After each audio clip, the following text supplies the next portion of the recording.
எல்லாருக்கும் வணக்கம். எல்லா பெரிய ஜாமான்களும் வந்து பேசிட்டாங்க மாரி சாரை பற்றி.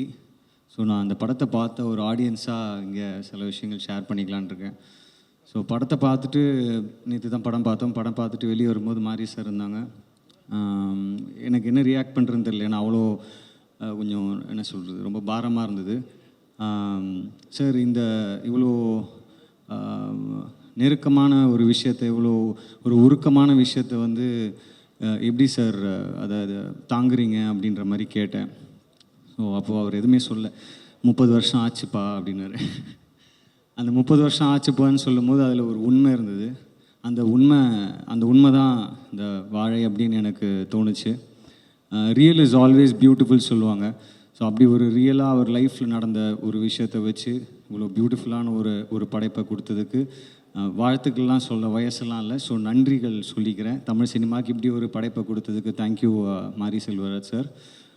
அது மட்டும் இல்லாமல் படத்தில் அந்த குட்டி பசங்க பொன்வேல் அண்ட் ராகுல் 2 பேருமே மிரட்டிட்டாங்க. அதுவும் சார்கிட்ட சொன்னேன். அப்போ வந்து அப்படியான்னு கேட்டார், சந்தேகமாக கேட்டார்.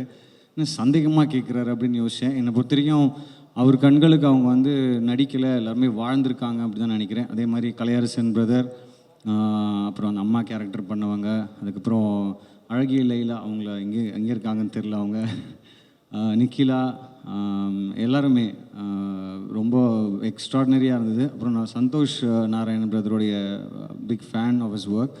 ஸோ அவருமே வந்து ஒரு படம் பார்க்கும்போது ஆடியன்ஸ்க்கு சில விஷயங்கள் கனெக்ட் ஆகுது டைரெக்டாக அப்படின்னா அதுக்கு மியூசிக் ஒரு பெரிய ரீசன்.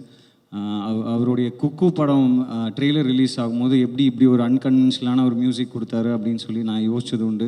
ஸோ இந்த படம் பார்க்கும்போதும் ஒரு பக்கத்தில் எக்ஸ்ட்ரீமாக ஒரு ஃபோக் சவுண்டிங் கொடுத்துருக்காரு, இன்னொரு பக்கத்தில் எக்ஸ்ட்ரீமாக இந்த பக்கம் ஒரு டெக்னோ அந்த மாதிரி ஒரு சவுண்ட்ஸ் ப்ரொடியூஸ் பண்ணியிருக்காரு. ஸோ அவரும் இந்த படத்துக்கு இன்னொரு பெரிய பேக் போன்.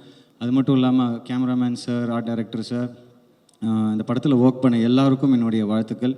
அதே மாதிரி இந்த படத்தை ப்ரொடியூஸ் பண்ணியிருக்கிற நாவி ஸ்டூடியோஸ், திலீப் மாஸ்டர், அப்புறம் இங்கே நான் நிற்கிறதுக்கு ரொம்ப முக்கியமான ஒரு பர்சனல் கனெக்ட் ஹாட்ஸ்டார். எனக்கும் விஜய் டிவிக்குமான தொடர்பு வந்து எப்படின்னா லைஃப்லேயே கலந்ததுன்னு நினைக்கிறேன்.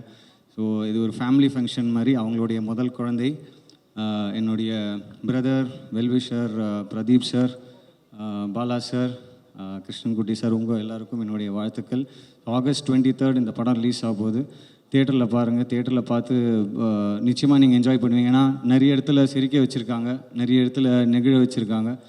கடைசியில் வெளில போகும்போது ஒரு பாரமான ஒரு விஷயம். பட் ஓவராலாக படம் பார்க்கும்போது ஃபஸ்ட் ஆஃப் ஃபுல்லாக ரொம்ப ஜாலியாக இருந்தது. கமல் சார், ரஜினி சார் வச்சு சில விஷயங்கள் பண்ணியிருக்காங்க. அது இன்னும் நிறைய சொல்லிகிட்டே இருந்தால் கதை வெளியே வந்துடும் நினைக்கிறேன். So I stop it here. ரொம்ப ஒரு அருமையான படைப்பு. நன்றி மாரி Selvaraj sir and team. Thank you for giving us such a wonderful movie. எல்லாருக்கும் என்னுடைய வாழ்த்துக்கள், நன்றிகள், என் அன்பு மட்டுமே. தேங்க்யூ.